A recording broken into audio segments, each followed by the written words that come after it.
నారాయణం నమస్కృత్య నరంచేవ నరోత్తమం దేవీం సరస్వతీం వ్యాసం తతో జయముదీరయేత్. ఓం శ్రీ గణేశ శారద మాతృశ్రీ గురుభ్యం నమః.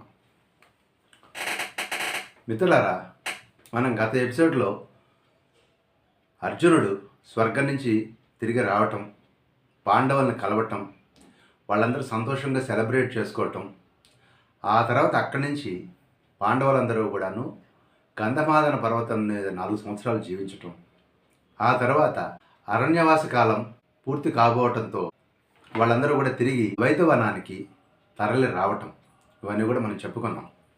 ఈ ద్వైతవనానికి వచ్చిన తర్వాత ఏం జరిగింది? ఈ పాండవుల ద్వైతవనంలో ఉండగా ఒకరోజు భీమసేనుడు అరణ్యంలో అలా తిరగడానికి వెళ్ళాడు. మహారణ్యం లోపలలాగా వెళ్ళిపోయాడు. వెళ్ళినప్పుడు ఒక భయంకరమైనటువంటి సర్పం, అంటే కొండ చిలువ భీముడి మీద దాడి చేసి అతన్ని చుట్టేసి అతని స్పృహ కోల్పోయేలా చేసింది. భీమసేనుడు 10,000 ఏనుగుల బలం కలిగిన వాడు. అలాంటి వాడినే చుట్టి కట్టేసిందంటే ఆ సర్పం ఎంత బలం కలిగిందే ఉండాలి? ఆ బలానికి ఆశ్చర్యపోతూ నువ్వెవరు అని అడిగాడు. అప్పుడు ఆ సర్పం చెప్పింది, నేను ఆయుష్ పుత్రుడైనటువంటి నహుష చక్రవర్తిని, మీ వంశానికి చెందిన వాడినే. నా నోట పడ్డవాడెవడు తప్పించుకోలేడు మీరు నా దగ్గర నుంచి అని చెప్పింది.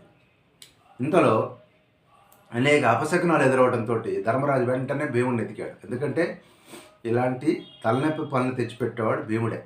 అఘాయిత్య పనులు చేస్తారంటారు చూసారా, ఇలాంటి అఘాయిత్యపు పనులు చేసి పెద్దలకి తలనొప్పి తీసుకొచ్చే పిల్లలు ఉంటారు. అట్లాగే భీముడు కూడా ఈ పిల్లవాళ్ళు లాంటి వాడు అనమాట. మంచి చెడు తెలియదు, ఆవేశం ఎక్కువ, దూకుడు ఎక్కువ, వెనక ముందు ఆలోచించడు. ఈ రకమైన వాళ్ళు మన కుటుంబాల్లో కూడా కనపడుతూ ఉంటారు. ఈ భీమసేనుడు కూడా అంతే. అందుకనే ధర్మరాజుకి ఒక్కసారిగా డౌట్ ఎక్కడ కొట్టింది, భీమసేనుడు లేడు దగ్గరలో, ఏదో కంపు ముంచాడు అని వెతుక్కుంటూ భీమసేనుడిని ఈ ధర్మరాజు అడవిలోకి వచ్చాడు. అడవిలోకి రాగానే ఆ మహాసర్పం భీముని బంధించడంతో, మరి ఏమైందిరా, నువ్వు మహావీరుడు కదా, మహాబలవంతుడు, 10,000 ఏనుగులు బలం ఉన్నవాడివి, ఆ సర్పం చేతులు అట్లా పడ్డావు అని అడిగాడు. అడిగితే భీమసేనుడు అన్నాడు, దానికి ఉన్నటువంటి వరబలంతో నన్ను బంధించింది అన్నాడు భీమసేనుడు. అప్పుడు ధర్మరాజు అన్నాడు, ఓ మహాసర్పమా, దయచేసి మా భీమసేనుడిని వదిలిపెట్టు, నా సోదరుడిని, నీకు వేరే ఆహారం అరేంజ్ చేస్తాము, దయచేసి మా సోదరుని వదిలిపెట్టు అన్నప్పుడు ఆ యొక్క మహాసర్పం ఏమందంటే, నా నోట్లో చిక్కినవాడు, నా కంట్లో పడ్డవాడు తప్పించుకునే ప్రసక్తి లేదు. నా నోట్లో పడ్డవాడు నాకు ఆహారం అయితే తీరుతాడు. అలాగే నా చూపులు నీ మీద పడ్డాయి కాబట్టి రేపు మార్నింగ్ నువ్వు కూడా నాకు ఆహారం అవుతావు అన్నాడు ఆ మహాసర్ప రూపంలో ఉన్నటువంటి నహుషుడు.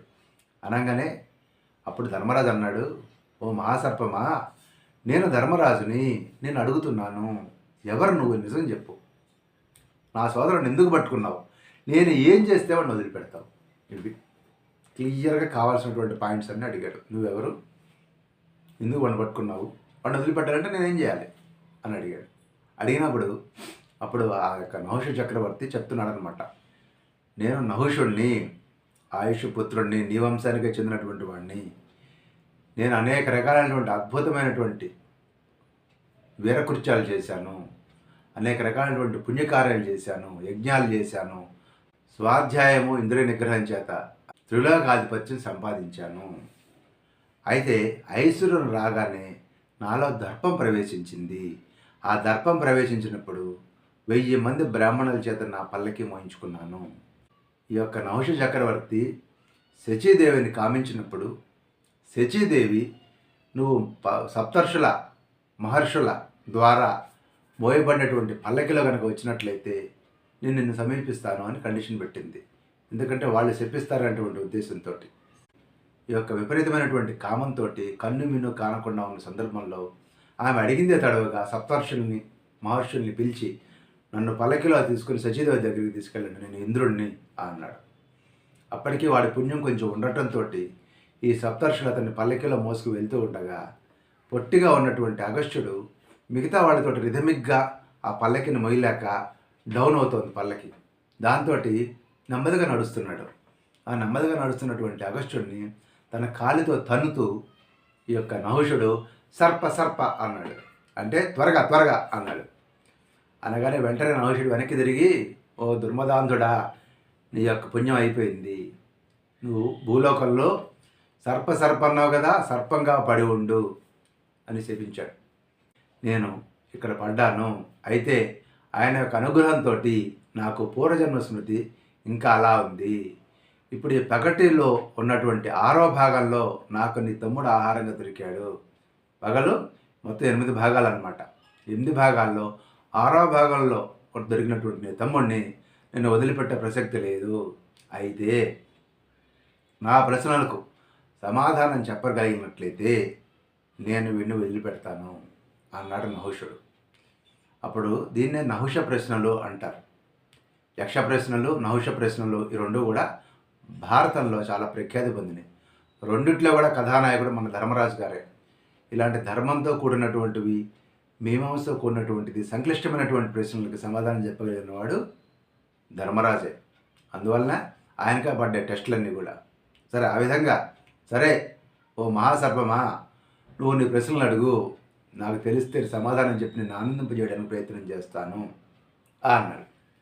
అన్నప్పుడు ఇక్కడ చాలా ఇంపార్టెంట్, మహాభారతం ఏం చెప్పింది అనేదాన్ని గమనించాలి మనం. అతను కొన్ని ప్రశ్నలు నేను చెప్తాను. నహుషుడు అడిగిన ప్రశ్నల్లో కొన్ని ప్రశ్నలు మీకోసం చెప్తాను. బ్రాహ్మణుడు ఎవరు అని అడిగాడు నహుషుడు. అప్పుడు ధర్మరాజు అన్నాడు, సత్యం, దానం, ఓర్పు, మంచి శీలం, క్రూరత్వం లేకపోవటం, తపస్సు, దయ, ఇవన్నీ ఎవరిలో ఉంటే వాడే బ్రాహ్మణుడు. జన్మను బట్టి కాకుండా ఈ యొక్క కర్మను బట్టి, ఈ యొక్క జీవన విధానాన్ని బట్టి వాడు బ్రాహ్మణుడు అవుతాడు అన్నాడు ధర్మరాజు. ఈ యొక్క లక్షణాలు ఎవరిలో ఉంటుందో వాళ్ళందరూ కూడా బ్రాహ్మణుడు, ఎవరిలో లేదో వాడు బ్రాహ్మణుడు కాదు అని స్పష్టంగా చెప్పడం జరిగింది. ఇంకో సందర్భంలో కూడా ధర్మరాజు అన్ని వర్ణాల యొక్క సంకరం జరుగుతూనే ఉంటుంది. ఆ కులం వాడు ఈ కులం అమ్మాయిని పెళ్లి చేసుకుంటాడు, ఈ కులం వాడు ఆ కులం అబ్బాయిని పెళ్లి చేసుకుంటారు. ఇవన్నీ కూడా జరుగుతూనే ఉంటాయి నిరంతరం. అందువలన జాతిని నిర్ధారించడం అనేది అంత ఈజీ కాదు, శక్యం కాదు. అందువల్ల గుణాలను బట్టి మాత్రమే జాతిని, కులాన్ని నిర్ధారించాలి. అంతేకాకుండా బ్రాహ్మణులు మంత్రం చదివేటప్పుడు కూడా, యజ్ఞం చేసేటప్పుడు ఒక మాట అంటారు, మేము బ్రాహ్మణులం కాదో అవునో మాకు కూడా తెలియదు, కేవలం మా యొక్క ప్రవర్తన వల్ల మాత్రమే మేము బ్రాహ్మణులమని నిర్ధారించబడతాము అని ఈ యొక్క యజ్ఞం చేస్తున్నటువంటి బ్రాహ్మణులు మంత్రాలు చదువుతారు. విద్వాంసులు కూడాను మనిషి యొక్క ప్రవర్తనే అతని యొక్క బ్రాహ్మణత్వాన్ని రుజువు చేస్తుంది తప్ప జన్మ కాదు అని చెప్పడం జరిగింది. ఈ సందర్భంలో ధర్మరాజు అన్బయాస్డ్గా మాట్లాడినటువంటి మాటలుగా సంతోషించినటువంటి ఆ మహాసర్పము, ఆ నహుషుడు, చాలా సంతోషము, నువ్వు చక్కగా మాట్లాడావు, నీ సోదరుని విడిచిపెడతాను అన్నాడు. చాలా సంతోషపడినటువంటి ధర్మరాజు, ఇంత గొప్ప వ్యక్తి నహుష చక్రవర్తి అంతటి వాడు నా ముందు నిలబడి ఉన్నాడు, ఆయనకు ఎన్నో ధర్మాలు తెలుసు కాబట్టి వదిలిపెట్టకూడదు ఈ ఛాన్సు అని, మంచి ఎక్స్పర్ట్ దొరికితే ఏం చేస్తాం, 10 ప్రశ్నలు అడిగి 4 ప్రశ్నలు సమాధానం రాబట్టుకొని మన బుద్ధి వికాసం కోసం ప్రయత్నం చేస్తాం. ఓ నహుష చక్రవర్తి, నువ్వు వేదాంగ పారంగతుడిగా కనపడుతున్నావు, ఏమి చేస్తే సద్గతి కలుగుతుంది అని ధర్మరాజు అడిగాడు. అప్పుడు సత్పాత్ర దానం చేస్తూ, అంటే అర్హులైన వాళ్ళకి దానం చేస్తూ, సత్యం మాత్రమే పలుకుతూ, ప్రియంగా మాట్లాడుతూ, అహింస పాటిస్తున్నటువంటి వాడు సద్గతి పొందుతాడు అని నహుష చక్రవర్తి చెప్పాడు. అప్పుడు శరీరం వదిలిపెట్టిన వాడు ఏ కర్మల ఆధారంగా స్వర్గానికి వెళ్తాడన్నప్పుడు అహింస, దానం, వీటి ద్వారా మనిషి స్వర్గానికి వెళ్తాడు, లేదంటే ఇతర జీవ జంతువులుగా అతడు జన్మిస్తాడు అని అనేసి ఈ యొక్క నహుష చక్రవర్తి చెప్పడం జరిగింది. నహుష చక్రవర్తి ధర్మరాజు యొక్క ప్రశ్నకు సమాధానం చెప్పి, ధర్మరాజు దర్శనంతో అతనికి శాప విముక్తి కావటంతో తిరిగి ఆయన స్వర్గానికి వెళ్ళటం జరిగింది. ఈ విధంగా జరిగిన తర్వాత ధర్మరాజు, భీముడు తిరిగి ఇల్లు చేరారు. అందరూ సంతోషంగా ఉన్నారు. గ్రీష్మ ఋతు వెళ్ళి వర్ష ఋతు వచ్చింది. పాండవులు సపరివారంగా ఆ ద్వైతవనాన్ని విడిచిపెట్టి తిరిగి మళ్ళీ కామిక వనానికి దిగారు. అలా కామిక వనంలో ఉండగా ఒకానొక సందర్భంలో శ్రీకృష్ణ పరమాత్మ సత్యభామ సమేతుడై ఈ పాండవులను పరామర్శించేందుకు ఒకసారి రావటం జరిగింది. అదే సమయంలో అనేక వేల సంవత్సరాలుగా చిరంజీవిగా ఉన్నటువంటి మార్కండేయ మహర్షి కూడా వాళ్ళని చూడటం కోసం అక్కడికి రావటం జరిగింది. అప్పుడు అందరూ కూడా ఆయనకు అభివాదాలు చేసి యథాశక్తి ఆయన సత్కరించారు.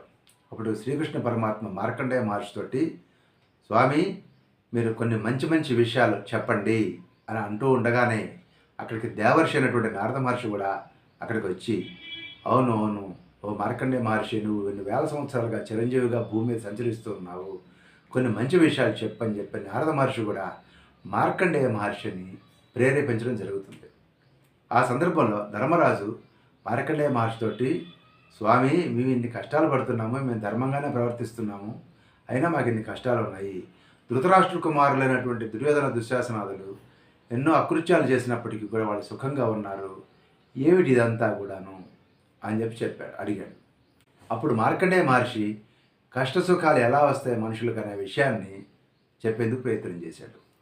ఒకప్పుడు బ్రహ్మదేవుడు శరీరమైన ధరించినటువంటి ప్రతి వాళ్ళకి కూడా అతి పరిశుద్ధమైనటువంటి మనసుతో ఉండే విధంగా ధర్మ ప్రధానమైనటువంటి శరీరాలతో సృష్టించడం జరిగింది. అందువలన వాళ్ళకి ఎలాంటి కష్టాలు ఉండేవి కాదు, అసలు కష్టం అనేది లేదు. ఎప్పుడు కావాలంటే అప్పుడు శరీరం వదిలిపెట్టి వెళ్ళిపోగలిగేవాళ్ళు, తిరిగి తమ శరీరాన్ని తీసుకోగలిగేవాళ్ళు. ఈ విధమైనటువంటి ధర్మ మార్గంలో నివసించేటువంటి మానవ జాతి క్రమక్రమంగా కామక్రోధాల యొక్క బారిన పడ్డారు. ఆ విధంగా జరిగిన సందర్భంలో వాళ్ళకు ఉన్నటువంటి పరిశుద్ధమైనటువంటి దేహాలు నశించిపోయి పాపాచారణ పెరిగిపోవడంతో కింది స్థాయి జీవులుగా పుట్టడం ప్రారంభించారు. అనేక రకాలైనటువంటి రోగ బాధలు ఎక్కువయ్యాయి. ఇవన్నీ కూడా వాళ్ళు పుణ్యకర్మలు విడిచినందువల్ల వచ్చినటువంటి బాధలు. అయితే బ్రహ్మదేవుడు మొదట సృష్టించినటువంటి సూక్ష్మ శరీరం అలాగే ఉంటుంది. మానవులు తమ సుఖదుఖాలకి తగినటువంటి శరీరాలు స్థూలంగా ధరించి, అంటే స్థూల శరీరాలు ధరించి ఈ సుఖదుఖాలు అనుభవిస్తూ ఉంటారు. అయితే పుణ్యకర్మలు ఆచరించే వాళ్ళు అధికంగా సుఖం అనుభవిస్తూ మళ్ళీ మళ్ళీ జ్ఞానవంతులుగా మారుతూ స్వర్గానికి వెళ్తూ ఉంటారు, తిరిగి భూలోకానికి వస్తూ ఉంటారు. పాపకర్మలు చేసేవారు అజ్ఞానంతో నరకానికి వెళ్తూ ఉంటారు, మళ్ళీ తిరిగి జంతువులుగా మళ్ళీ జన్మిస్తూ ఉంటారు, అంటే పశుపక్షాదులుగా వాళ్ళు జన్మిస్తూ ఉంటారు అని చెప్తూ ఆ సందర్భంలోనే అత్రి మహర్షి పృథు చక్రవర్తుల కథను చెప్పడం జరిగింది. ఆ తర్వాత ఆయన వైవస్వత మనవ చరిత్ర గురించి ధర్మరాజు కోరిక మీద కూడా చెప్పడం జరిగింది. ఇది వైవస్వత మన్వంతరం. ఈ మన్వంతరానికి మూల పురుషుడు మనువు. ఒక కల్పంలో 71 మన్వంతరాలు ఉంటాయి. అద్య బ్రహ్మణ ద్వితీయ పరార్థే శ్వేతవరాహ కల్పే వైవస్వత మన్వంతరే. శ్వేతవరాహ కల్పంలో 71 మన్వంతరాలు నడుస్తాయి. అందులో ఇప్పుడు నడుస్తున్నటువంటి మన్వంతరం వైవస్వత మన్వంతరం. ఈ వైవస్వత మన్వంతరంలో కూడా చాలామంది సంకల్పంలో కలియుగే అని చెప్పేస్తారు. వైవస్వత మన్వంతరే కలియుగే అని చెప్పేస్తారు. కానీ వైవస్వత మన్వంతరంలో అష్టావింశన్ మహాయుగే అనేటువంటి మాటని దక్షిణ భారతదేశంలో మిస్ అవుతోంది. ఉత్తర భారతదేశంలో ఆ పదం వాడుతున్నారు. అష్టావింశన్ మహాయుగే అంటే ఇప్పటికి 27వ మహాయుగాలు గడిచి 28వ మహాయుగం నడుస్తోంది అని అర్థం. అష్టావింశన్ మహాయుగే కలియుగే అని చెప్పాలి సంకల్పం. ఈ విధంగా ఈ యొక్క వైవస్వత మన్వంతరంలో ఇప్పుడు 28వ మహాయుగం నడుస్తూ ఉంది. వైవస్వత మనవ యొక్క కథని ఈ యొక్క మార్కండేయ మహర్షి చెప్పడం జరిగింది. ఈ యొక్క వివస్వంతుడి కుమారుడే వైవస్వత మనువు. వివస్వంతుడు అంటే సూర్యభగవానుడు. అతడు కొన్ని వేల సంవత్సరాల పాటు తీవ్రమైనటువంటి తపస్సు చేస్తూ ఒకనాడు అతడు అర్ఘ్యం వదులుతూ ఉండగా అతని చేతిలోకి ఒక చిన్న చేప పిల్ల వచ్చి, ఓ మహారాజా, నన్ను ఈ జలంలో వదిలిపెట్టినట్టయితే నన్ను పెద్ద పెద్ద చేపలు మింగేస్తాయి, నన్ను రక్షించు అన్నప్పుడు ఆయన దాన్ని తన కమండలంలో వేసుకొని దాన్ని జాగ్రత్తగా పెంచడం మొదలెట్టాడు. మర్నాడు తెల్లారేసరికి ఆ చేప కమండలం సైజుకి వచ్చి, ఇక్కడ నాకు ఇరుగ్గా ఉంది, నాకు ఇంకేదైనా బెటర్ పొజిషన్ ఇవ్వు అంటే అప్పుడు దాన్ని పెద్ద పాత్రలో ఉంచాడు. మర్నాడు ఆ పెద్ద పాత్ర సైజుకి వచ్చేసి, మహారాజా ఇది కూడా నాకు ఇరుగ్గా ఉంది అంది. అప్పుడు ఈ మనువు దాన్ని ఒక చెరువులో వదిలిపెట్టాడు. మర్నాడు ఈ చెరువు కూడా నాకు ఇరుగ్గా ఉంది, అది ఇంకా పెద్దదైపోతుంది, ఇక లాభం లేదని చెప్పి గంగానదిలో వదిలిపెట్టాడు. గంగానదిలో కూడా కన్వీనియంట్గా లేదు నాకు అంది. అప్పుడు దాన్ని తీసుకెళ్ళి సముద్రంలో వదిలిపెట్టడం జరిగింది. ఆ మత్స్యం ఎంత బరువు పెరిగినా కానీ దూది పింజలాగా చాలా తేలిగ్గా ఉంటుంది. అందుకని మహారాజు గారు ఇక్కడి నుంచి అక్కడికి, అక్కడి నుంచి అక్కడికి షిఫ్ట్ చేయగలిగాడు.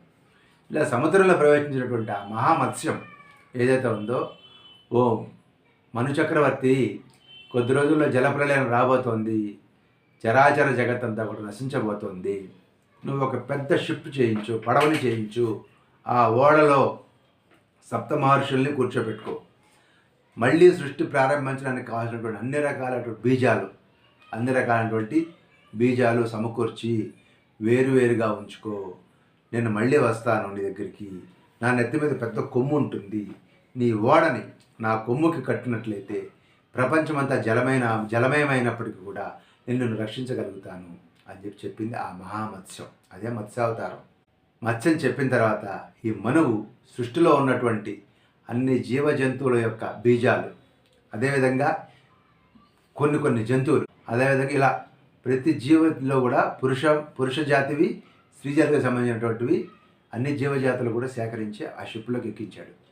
అనేక రకాలైనటువంటి బీజాలు అంటే విత్తనాలు సృష్టి ప్రారంభించడానికి అన్ని రకాలైనటువంటి జీవజాతులు, అదేవిధంగా ఈ యొక్క వృక్ష జాతులు, మొక్కలు, వీటికి సంబంధించినటువంటి అన్ని రకాల బీజాలు కూడా సేకరించి ఆ షిప్లో ఉంచడం జరిగింది.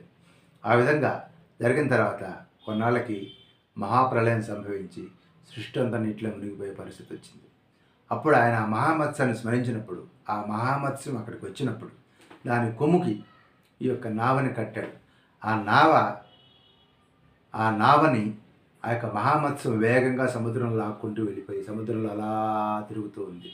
ప్రపంచమంతా జలమయం అయిపోయింది. కొన్ని సంవత్సరాల పాటు అలా మహాసముద్రంలో ఆ నావ తేలాడుతూ ఉండగా హిమవత్ పర్వత శిఖరం దగ్గరికి దాన్ని తీసుకెళ్ళి సప్త మహర్షులతో అందనమాట, ఈ శిఖరానికి ఈ నావను కట్టండి, నేను ప్రజాపతిని, మహావిష్ణువును, ఈ జలం నుంచి మిమ్మల్ని రక్షించాను, మళ్ళీ తిరిగి స్థావర జంగమాత్మకమైనటువంటి జగత్తు సృష్టించాల్సి ఉంది, ఈ విషయంలో ఈ యొక్క మనువుకి పూర్తి శక్తి లభిస్తుంది అని చెప్పి అక్కడి నుంచి ఆ మహామత్స్యం సముద్రంలోకి వెళ్ళిపోయింది. అప్పుడు మనువు తీవ్రమైనటువంటి తపస్సు చేసి తన తపశ్శక్తితోటి, తన యొక్క పరిశోధనా శక్తితోటి తిరిగి ఈ జగత్ సృష్టిని ఆ యొక్క మనువు ప్రారంభించాడు అని చెప్పనేసి మార్కండేయ మహర్షి ఈ మను చరిత్రని ధర్మరాజుకు చెప్పడం జరిగింది. ఆ తర్వాత మార్కండేయుడికి ఏమి విశేషాలు ధర్మరాజుకు చెప్పాడనేది తర్వాత ఎపిసోడ్లో తెలుసుకుందాము. స్వస్తి.